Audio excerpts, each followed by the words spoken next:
Les Paradise Papers, ça vous dit sans doute quelque chose.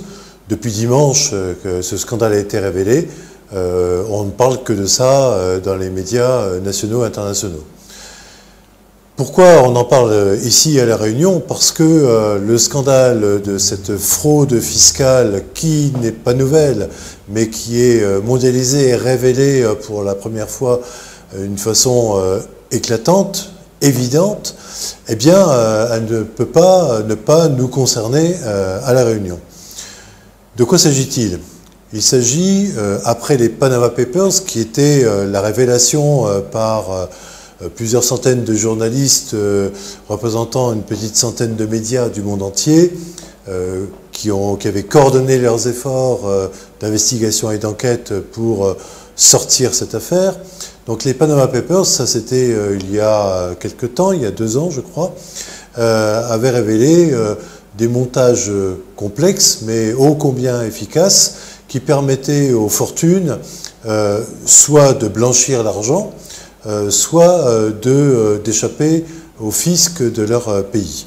Les Paradise Papers, cette fois, ouvrent la brèche plus largement encore et on constate que des Pays-Bas jusqu'à Malte, de l'île de Man, qui dépend de la couronne britannique, jusqu'à l'île Maurice, et on en passe, notamment les Bermudes et d'autres, eh bien, la planète est truffée de paradis fiscaux où les particuliers fortunés et les grandes entreprises mondiales ne font pas que planquer leur argent, elles optimisent leurs profits et elles soustraient aux différents fiscs nationaux eh bien, le résultat de leur vente qui se compte en milliards. C'est le cas de Nike, par exemple, qui soustrait, qui a 35 milliards de chiffre d'affaires sur le marché européen,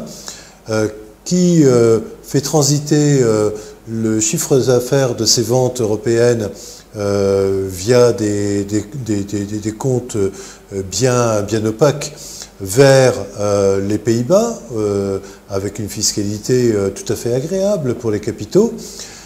Ensuite, la manœuvre consiste à baisser artificiellement les profits. Nike se paye à elle-même des droits d'exploitation qui ne concernent qu'elle. Et ce qui reste de tout ça, donc après la planque, après l'écrémage, eh bien on a l'exil.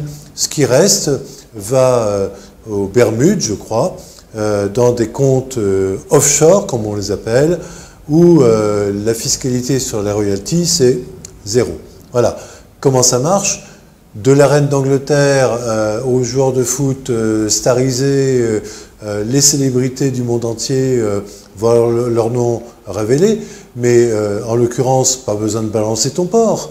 Les listes sortent des cabinets d'avocats d'affaires, sortent des registres de pays qui sont autant de paradis fiscaux, comme le Luxembourg, et tout ça est le résultat de travail d'enquête qui permet non pas de découvrir une galaxie de l'argent planqué, mais de constater plusieurs choses. La première, c'est que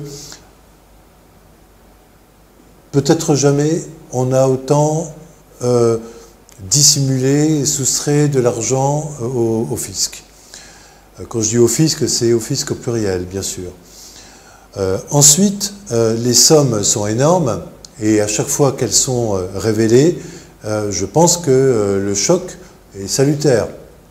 Voilà une réalité, la réalité de l'accumulation capitaliste, mais au-delà de tout ce qu'on peut imaginer comme étant raisonnable ou à peu près raisonnable, est pulvérisé. Ce sont des milliards et des milliards qui échappent donc aux États, lesquels États ne sont pas innocents. Ils sont souvent hypocrites, parfois fautifs, en tout cas inefficaces dans l'harmonisation des fiscalités et dans la protection de leur propre pompe à finances. Tout ça ressemble à une agression contre la démocratie, parce que quand certains, par leur fortune et les moyens dont ils disposent pour optimiser, comme on dit pudiquement, leurs revenus phénoménaux, ben pendant ce temps-là, vous, moi, et la multitude paye ses impôts, est redevable de ses taxes, parfois au prix de sacrifices. C'est ce que dénonce également le syndicat Solidaire Finance à La Réunion, qui rappelle aussi au passage que, d'après ses estimations, la fraude à l'échelle de La Réunion, la fraude fiscale bien sûr, s'élèverait chaque année à 500 millions d'euros.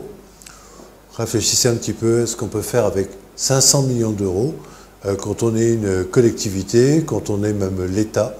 Les besoins sont immenses et le scandale est absolument inadmissible.